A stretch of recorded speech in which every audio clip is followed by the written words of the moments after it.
দীর্ঘ ৫-৭ বছর ধরে কারোর সঙ্গে আমার কথা হোক বা না হোক, একজনের সঙ্গে আমার প্রতিটা দিন দেখা হয় আর তার সঙ্গে কথাও হয়। দেখবেন কে সে?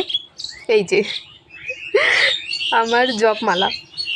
তো কারোর সঙ্গে আমার কথা হোক বা না হোক, এই জপমালাটার সঙ্গে আমার প্রতিটা দিন কথা হয়। এই যে দেখতে পাচ্ছেন, এই কথাটা কিন্তু অন্য কথা নয়, এই কথাটা হচ্ছে হরে কৃষ্ণ মহামন্ত্রের মাধ্যমে আমাদের কথা হয়। কারণ প্রতিদিন হরে কৃষ্ণ মহামন্ত্র জপ করি। তো আমি ক্লাস 10 থেকে হরিনাম জপ করি, জপমালাটা নিয়েছি।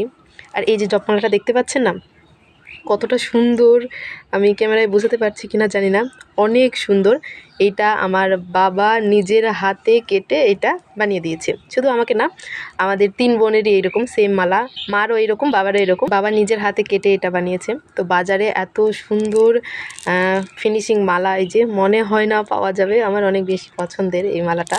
তো বাজারে যদি এত সুন্দর একদম মসৃণ এমন মালা যদি নিতে চান, কমপক্ষে 2000 থেকে 2200 টাকা দাম হবে। তো এত সুন্দর মালা মনে হয় না পাবেন। তো এই মালাটার সঙ্গে আমার প্রতিটা দিন দেখা হবেই হবে। তো 2020 সালে যখন কোভিড-19 চলছিল, সেই সময় তো আমারও মনে হয় করোনা হয়েছিল। প্রায় 15-20 দিনের মতো টানা জ্বরে পড়েছিলাম, আমি একদম বেডে পড়েছিলাম। যদিও আমি টেস্ট করিনি, টেস্ট করলে আমারও হয়তো করোনা ধরা পড়তো। তো করোনার সব সিমটমই আমার মধ্যে ছিল। তো এইরকম একদম টানা 10-15 দিন জ্বরে বেডে পড়েছিলাম। তো সে সময় না তো সন্ধ্যা আরতি, না তো মঙ্গল আরতি, না তো স্নান, কোনো কিছুই আমি করতে পারিনি। ওই 10-15 দিনের মধ্যে 2 থেকে 3 দিন স্নান করেছি কিনা সন্দেহ, কারণ প্রচণ্ড গায়ে জ্বর ছিল, বেড থেকে উঠতে পারিনি। বাট আমি হরিনাম জপ কোনো মুহূর্তের জন্য আমি ছাড়িনি।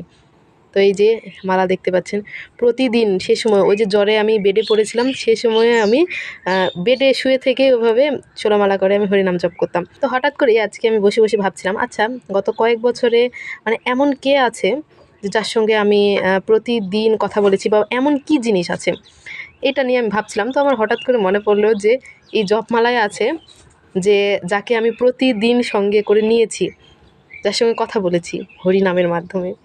তো আমার অনেক বেশি ভালো লাগে, আর এই মালাটার প্রতি আমার অনেক বেশি মায়া। আর এত পরিমাণে সুন্দর একটা মালা আমার বাবা নিজের হাতে বানিয়েছে। তো এই যে দেখুন, মালাটি আপনাদের কেমন লাগছে অবশ্যই জানাবেন। হরি হরি বল, হরে কৃষ্ণা।